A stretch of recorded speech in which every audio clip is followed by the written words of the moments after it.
Maintenant, on vous dit, cette histoire s'est déroulée quand? L'histoire de ce Lazare, pauvre, et de ce riche. Ça s'est déroulé en quel moment? Dans quelle époque? C'était à l'époque de Moïse. Oui, c'était à l'époque de Moïse. Selon les Bibles classiques, c'était à l'époque de Moïse. Et vous allez voir quelque chose qui ne va pas.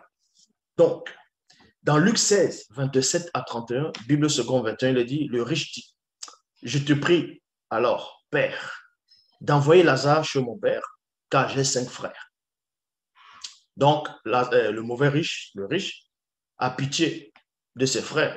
Il a la compassion, il a l'amour pour ses frères. Il ne veut pas que ses frères viennent dans le lieu de tourment. C'est-à-dire qu'il manifeste une sorte de compassion. Or, Ecclésiaste dit, leur amour, leur envie est fini. Or, lui, il a envie de sauver ses frères. Donc déjà, ça ne tient pas. Et de deux, c'est pour qu'ils les avertissent, afin qu'ils n'aboutissent pas, virgule, eux aussi, dans ce lieu de souffrance. Abraham lui répondit, ils ont Moïse, ils ont Moïse, ils ont Moïse et les prophètes qui les écoutent. Dans d'autres versions, c'est marqué, dans une version, c'est marqué, ils ont les écrits de Moïse. Ce n'est pas les écrits de Moïse. Puisque quand on lit dans la suite, on dit, ils ont les écrits de Moïse et des prophètes qui les écoutent. Donc l'écriture va t'écouter comment quand tu parles. Vous voyez? Donc ça s'est déroulé à l'époque de Moïse, selon les Bibles classiques. Abraham lui dit, ils ont Moïse et les prophètes qui les écoutent. Ça veut dire que les frères de ce riche vivaient à l'époque quand Moïse était sur la terre, selon la parabole. Écoutez attentivement. Vous allez comprendre que cette précision est très importante pour démontrer une bonne fois pour tout encore que c'est que des hérésies. Le riche dit, non, Père Abraham, mais si quelqu'un vient de chez les morts vers eux, ils changeront d'attitude. Abraham lui dit, alors, s'ils n'écoutent pas Moïse et les prophètes, ils ne se laisseront pas persuader même si quelqu'un ressuscite. Donc, remarquez que le soi-disant riche est allé dans le séjour des morts des chrétiens, où pour eux c'est la souffrance, voilà. Et pour les chrétiens, le soi-disant Lazare est allé dans le sein d'Abraham, qui est pour eux les paradis là-bas, à la période de Moïse. C'était encore la terre. Le jugement n'a pas encore commencé. C'était dans le passé. C'était une histoire qui s'est déroulée selon les Bibles classiques, dans ce qu'on appelle l'Ancien Testament, dont le soi-disant Jésus n'était pas encore arrivé. Donc, on vous dit que Jésus a raconté une histoire dans le passé. Donc, là, ce n'est pas encore la fin. Or, quand vous lisez dans Apocalypse chapitre 20, au verset 11 à 12, il est dit, ensuite, je vis un grand trône blanc et celui qui était assis, le ciel et la terre s'enfuient loin de sa face. Et ils disparurent sans laisser de traces. Donc, on vous apprend ici d'Apocalypse chapitre 20, à partir du verset 11, que c'est le grand jugement qui commence, le jugement dernier que Jean avait vu. Donc, ça veut dire quoi? Ça veut dire que lors du jugement, le monde entier, les civilisations que vous connaissez, les gratte-ciels, les immeubles, les beignets haricots, tout ça disparaissent. C'est pour ça qu'on vous dit ici. Ensuite, je vis un grand trône blanc et celui qui était assis dessus. Point. Le ciel et la terre. La terre, c'est quoi? C'est où vous êtes, non? C'est là où Abraham était. C'est là où Moïse était. C'est là où Lazare, qui a souffert, et le riche était, selon les Bibles classiques, s'enfuir loin de sa présence. Ils disparurent. Qui a disparu? Qui a disparu? C'est la terre et le ciel ont disparu. Bra! Sans laisser de place, de traces. Là, c'est le jugement. Or, le jugement du pauvre, du riche a eu lieu, la terre était encore là. Les hommes étaient encore sur terre. Donc, vous voyez qu'il y a une grosse confusion et contradiction.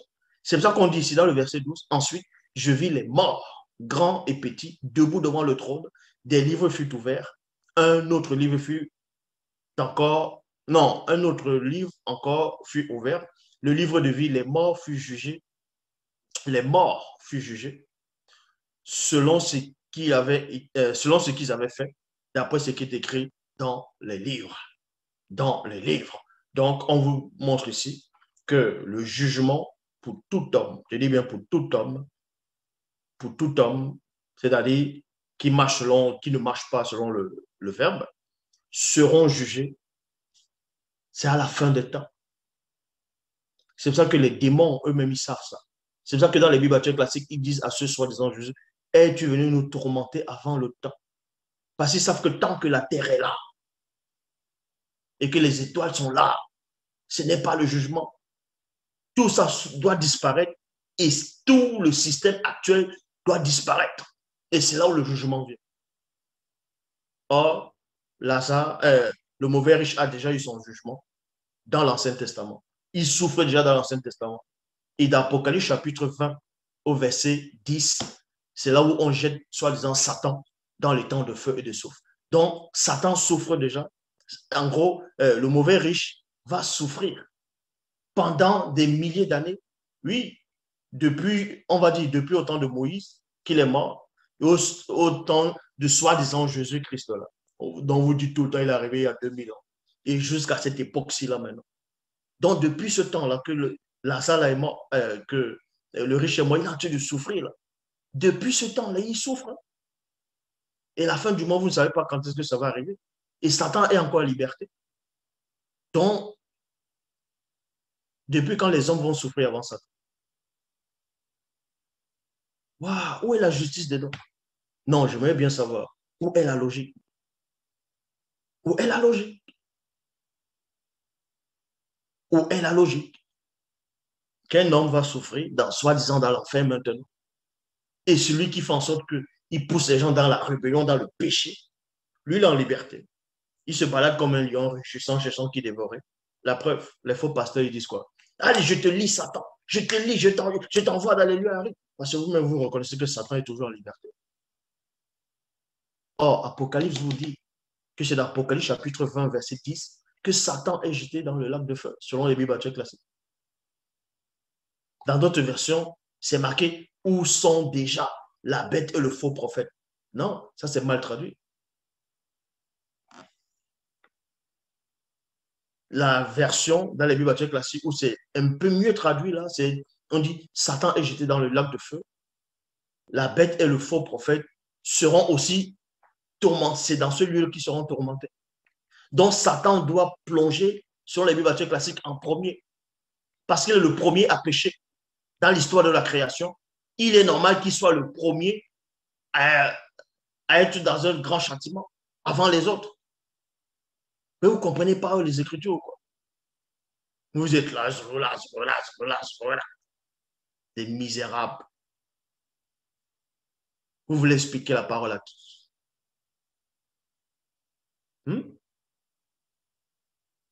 Je connais l'explication de toute la Bible, de toutes les versions, de tous les livres religieux qui existent.